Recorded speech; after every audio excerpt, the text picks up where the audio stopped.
Thank you for staying with us. Now, let's take a look at how the celebration is going on in Nigeria. And we're being joined via Zoom from Abuja. Hamzat Lawal, he is the founder and CEO of Connected Development and also a global Malala Fund education champion working to accelerate girls' education in northeast Nigeria. And we also have Benga Olorunpomi. He's a media expert who currently serves as the media team lead of the planning committee of the National Youth Conference 2021. It's a pleasure to have you both joining us today on the program. Let me kickstart with you, Hamzat. Kickstart this conversation for us.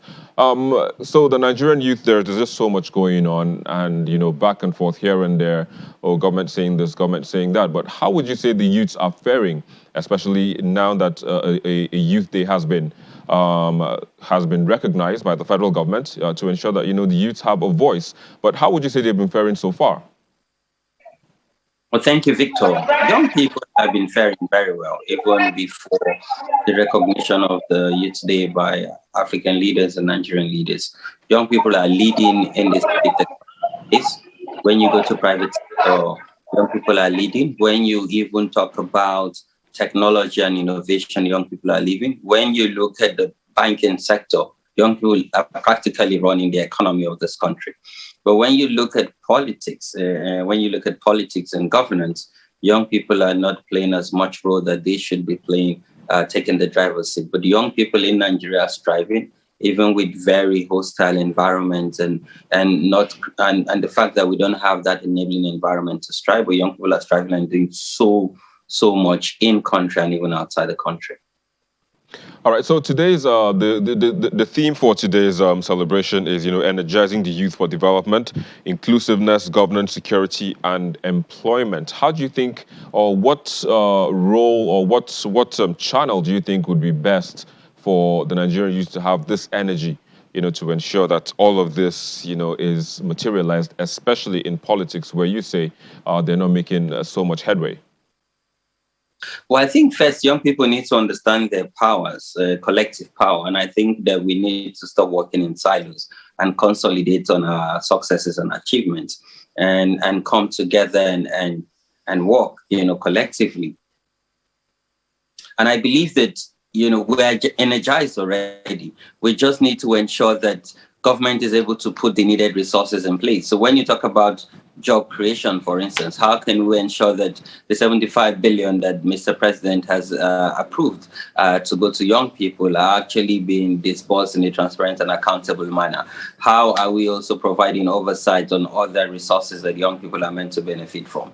But most importantly, I think in the lead up to 2023, young people should understand that the future of Nigeria is in their hands, and we should decide who becomes, the president of the Federal Republic of Nigeria. And I think that in doing so, we must start to understand that politics actually decides everything, and maybe go to that negotiating table. Well, we have to go with strength, because you cannot, power only listens to power. You cannot go there without showing power. And in showing power, it means as young people, we must consolidate, we must continue to build bridges, and we must come together and unite our voices.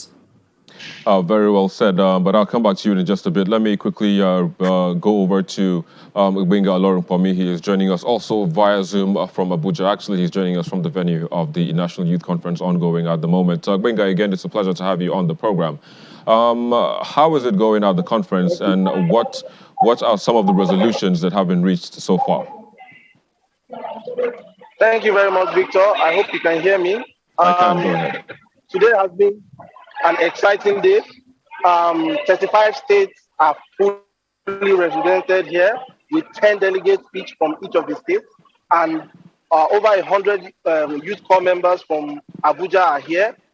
We have over 160 members of youth groups also represented here at the event. Today, we started out with speeches from the Vice President, who represented the President, Muhammadu Buhari, who told us exactly the things that his government has been doing and things that they hope to continue to do, even as he keeps his promises to young people.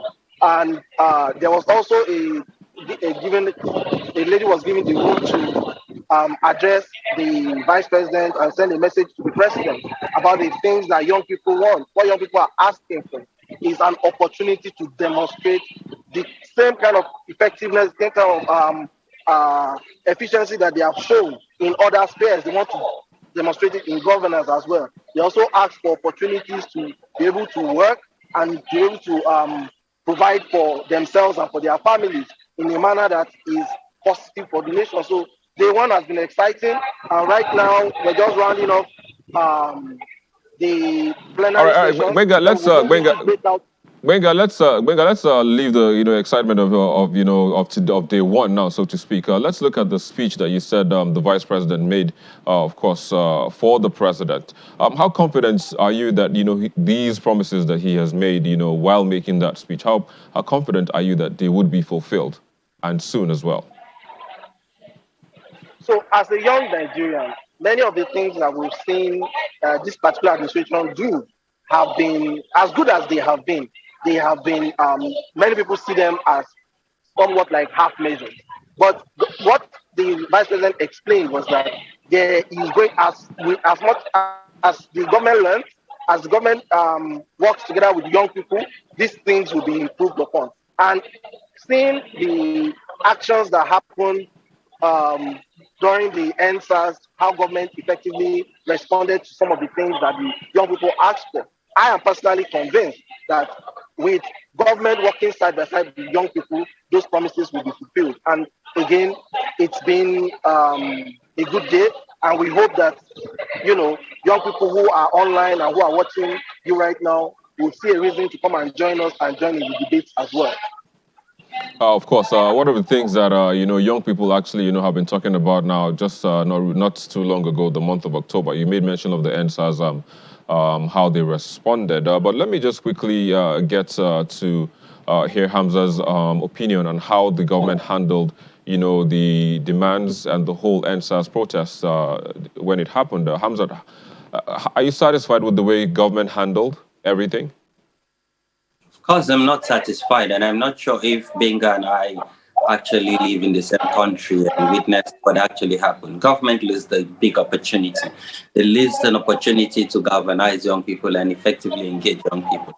Today, we're still experiencing police brutality. Look at the 1 year anniversary of NSAS. In front of camera, journalists and young people were still brutalized. I think that it's important for Nigerian government to understand that as we continue to shrink the civic space, and muzzle the civic space and don't allow for free speech. And even as we speak, Twitter is still banned. So again, we're talking about young people and allowing and creating platform for young people to strive. Do you know how much money businesses are leveraging on technology like Twitter are losing and how much jobs have been lost? So I think government is still losing the foresight and the vision around leveraging on technology, but most importantly, harnessing the dividends of young people and tapping into the wealth, knowledge, and experience and vibrancy of young people. So I believe that it's not late for government to backtrap and consolidate and work with young people. Let's have a lot of dialogue. It's exciting that, yes, the National Youth Conference is currently happening. How can we also take these conferences to the region? How can we take it to the state? Well, most importantly, how can we get grassroots voices?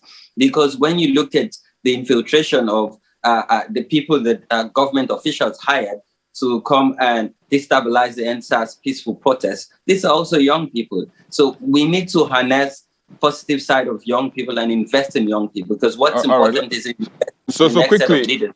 Yeah. Quickly, Hamza. Now let's look at collaboration, just in 30 seconds. How can people like you and people like Benga who are in the system? How can people like you collaborate to ensure that the voices of the youth and the things that they want the most can be put on the table before those in power? Quickly, in 30 seconds, how can that be done?